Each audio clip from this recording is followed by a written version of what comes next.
Olá, vamos retomar nossas conversas sobre a clínica psicanalítica, sobre a questão das neuroses.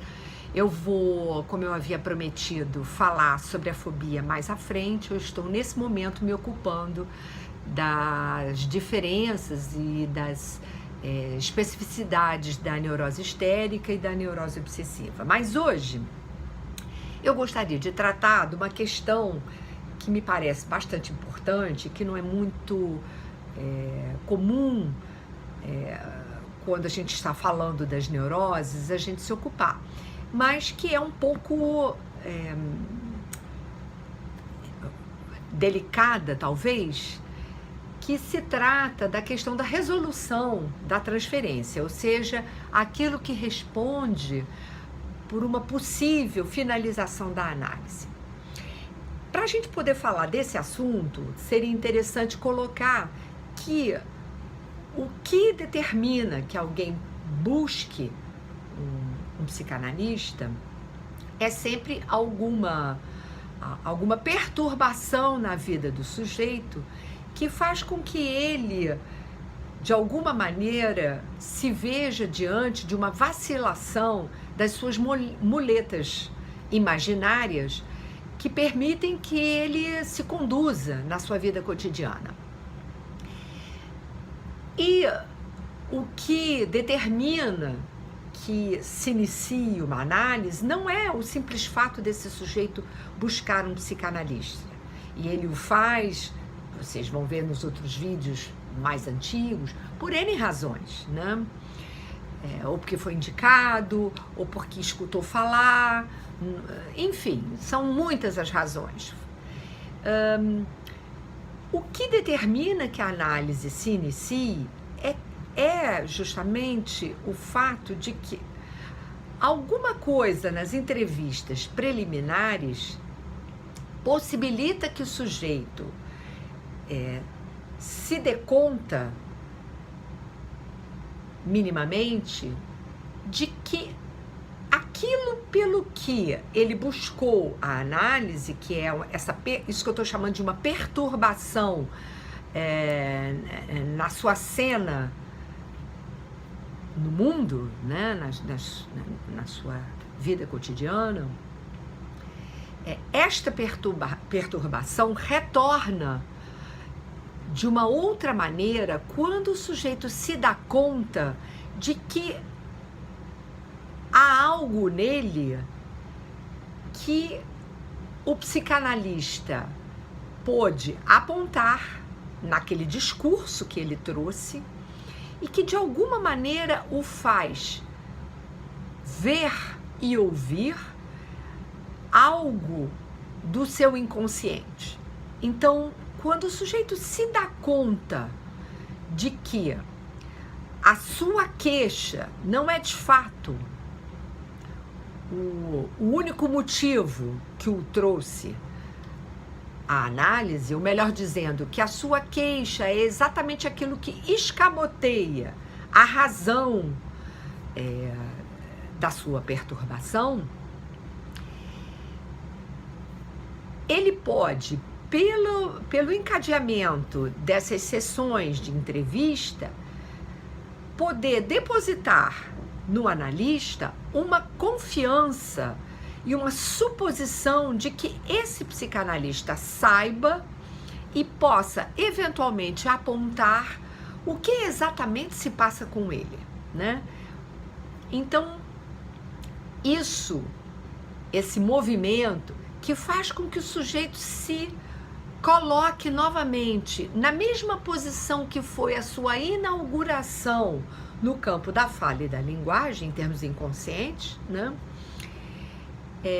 E, portanto, que ele transfira para o analista uma confiança, a mesma confiança que ele tinha lá quando ele era uma criança bem pequena, ou seja, a suposição que esse outro possa saber e cuidar de coisas que ele não tem condições de saber e de encaminhar. Então, esse fenômeno a gente chama de transferência.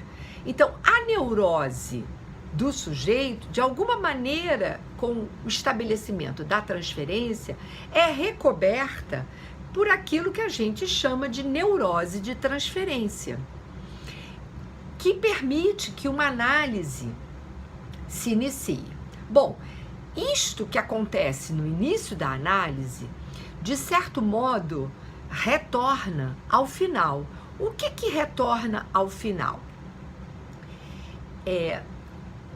Esse ponto de angústia que permitiu ao sujeito se dar conta de uma vacilação no seu discurso, que no início da análise ele coloca do lado do analista essa confiança, né? Isso que a gente chama de transferência, e veste o analista com as imagens desse outro que cada um de nós carrega. É como se a gente transferisse a responsabilidade. Olha, isso que está acontecendo comigo, cabe a você me explicar. Ao final da análise, esse ponto de angústia retorna, só que ele retorna sem essas muletas imaginárias. E, portanto, o sujeito se vê efetivamente, porque ele construiu durante a análise um referencial que permitiu a ele uma familiaridade, não com a sua história mítica, ou seja, o mito individual, né, que constituiu a sua neurose, mas de fato o sujeito vai desfazendo esses nós imaginários e ao final algo retorna que havia sido primeiro encoberto com a neurose no momento da sua constituição e de novo recoberto com a neurose de transferência ao início da análise. O que retorna? O que retorna é a angústia. Aí a angústia já não mais com a possibilidade de um novo recobrimento. A angústia aí é diante desse real, da perda do sujeito, diante dele mesmo, diante da sua própria história, diante... É como se fosse um fosso que se abrisse frente ao sujeito. Bom, nessa situação, nós podemos dizer que o sujeito, a análise é uma preparação para o sujeito poder fazer a travessia, na verdade, essa prova da angústia, né? A questão, então, é colocar as vias de resolução dessa neurose de transferência, nesse momento avançado da situação analítica.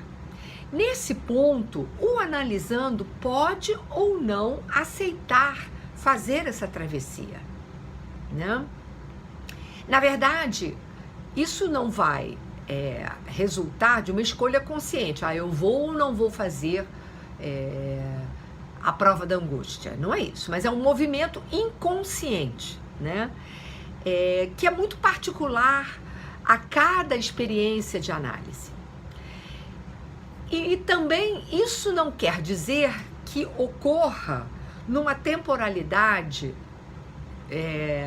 demarcada a priori de umas últimas sessões. Quer dizer, não cabe ao analista preparar o sujeito para últimas sessões. Isso não existe.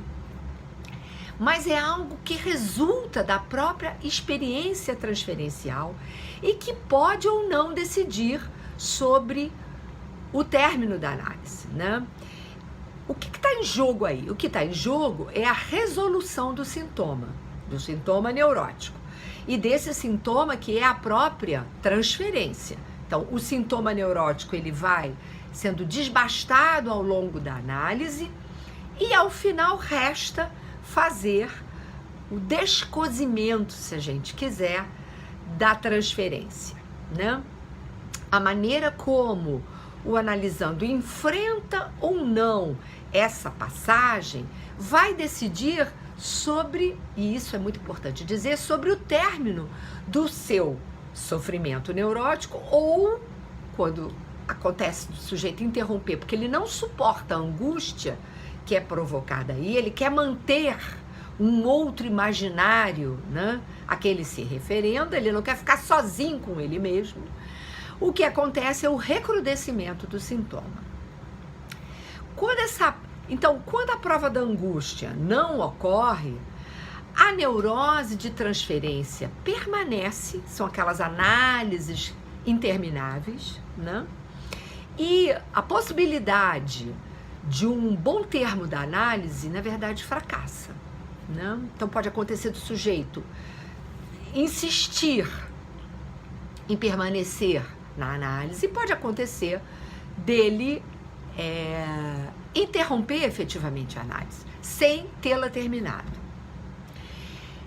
Então, cabe aí, e aí é que entra o desejo do analista, o modo como o psicanalista recebe e devolve aquilo que o sujeito não quer ver, não quer ouvir. Porque, na verdade, para que haja essa resolução da análise, é preciso que se aceite duas separações, né? O analisando aceite duas separações. A primeira, que diz respeito a voltar ao ponto de partida, isto é, a essa origem fantasística da neurose, que é reproduzida na transferência e que os pontos do sintoma permitiram escamotear a angústia, que é o que se evita, criando, né, um mal-estar do próprio sintoma.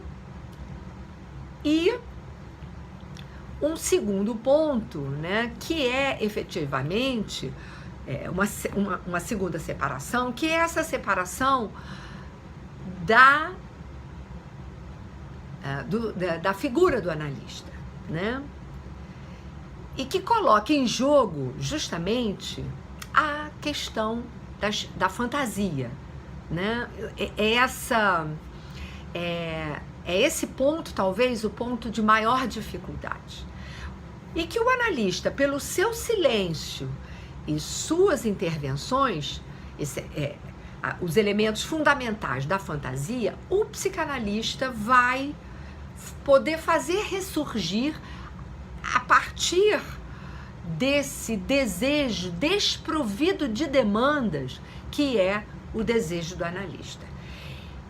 Isso implica, portanto, que o psicanalista se deixe revestir pelos semblantes possíveis que estão lá na ordem da fantasia, né?